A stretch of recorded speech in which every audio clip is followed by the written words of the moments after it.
과학의 힘, 에너지 청혜쌤입니다. 자, 오늘은요, 우리가 지난 시간까지는 구름이 어떻게 생성되는가를 공부했다면, 구름 안에 있는 이 물방울들이 모여 어떻게 비가 오고 눈이 오는가, 이런 강수 이론들을 좀 같이 공부해 보도록 할게요. 자, 먼저 우리 친구들, 비가 온다는 건 뭐예요? 이렇게 구름 속에서 뭔가 물줄기들이 내려오는 것을 말하겠죠. 우리가 크게 좀 두 개로 나눠볼 건데요. 지도에서 보면 적도 부근에 위치한 열대 지역들이 있어요. 이렇게 열대 지역에 비가 내리는 원리를 설명해주는 이론을 우리는 병합설이라고 이야기를 합니다. 자, 그럼 열대 지역, 즉 어떤 특성을 가지고 있는 걸까요? 맞아요. 굉장히 따뜻하거든요. 그것은 0도씨보다 온도가 높은 상태다. 즉, 눈은 오지 않고요. 비만 내리는 상태라고 이해하시면 되겠네요. 자, 그럼 선생님이 그림으로 한번 가지고 와볼게요. 자, 어때요? 구름 자체가 0도씨보다 맞아요. 높은 상태예요. 자, 그 안에 무수히 많은 그리고 크기도 다 제각각인 물방울들이 존재합니다. 물방울들이요. 서로 부딪히고 부딪히면 이렇게 커지게 되겠네요. 또 내려가다 보면 커질 거예요. 크기가 점점점 커지면 맞아요. 밑으로 끌어당기는 중력 때문에 아래로 떨어지게 되겠죠. 그렇게 해서 비가 내리게 된다라는 것이 바로 병합설이라고 기억해주면 되겠습니다.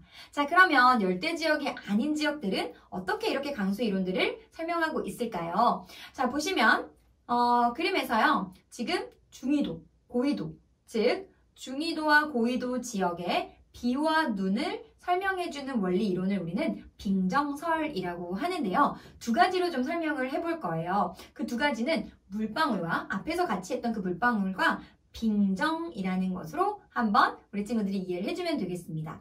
구름의 온도 분포 한번 보면요. 0도에서 마이너스 40도씨 그 사이를 한번 좀 살펴보도록 할게요. 자, 이 사이를 보면요. 관행각 물방울이라는 것과 빙정이 존재해요. 이 관행각 물방울이라는 것은 무엇이냐면 사실은 이 온도 자체가 이미 얼음이 되었어야 해요. 이미 얼었어야 하는데 조금 어떤 무슨 요인들에 의해서 아직 얼지 않은 굉장히 불안정한 상태다라고 보시면 되겠습니다. 따라서 아주 간단한 자극만 주어줘도요. 금방 얼음으로 바뀌는 불안정한 상태라는 거죠. 이런 상태로 존재하는 관행각 물방울과 빙정이 존재하는데요. 어떻게 되느냐? 이 빙정 주변에 있던 관행각 물방울이 빙정에 달라붙게 돼요. 그럼 어떻게 될까요? 빙정이 커지게 되겠죠. 그렇게 빙정이 떨어져요. 떨어지는 동안 만약에 녹지 않는다라고 한다면 맞아요. 눈이 오게 되는 거고요. 떨어지는 동안 따뜻해져서 녹는다면 그것이 비로 나타나는 것이다 라고 이해하시면 되겠습니다. 그래서 이렇게 중위도 고위도에서 설명할 수 있는 강수 이론을요. 우리는 빙정설이라고 이해해 주시면 되겠네요.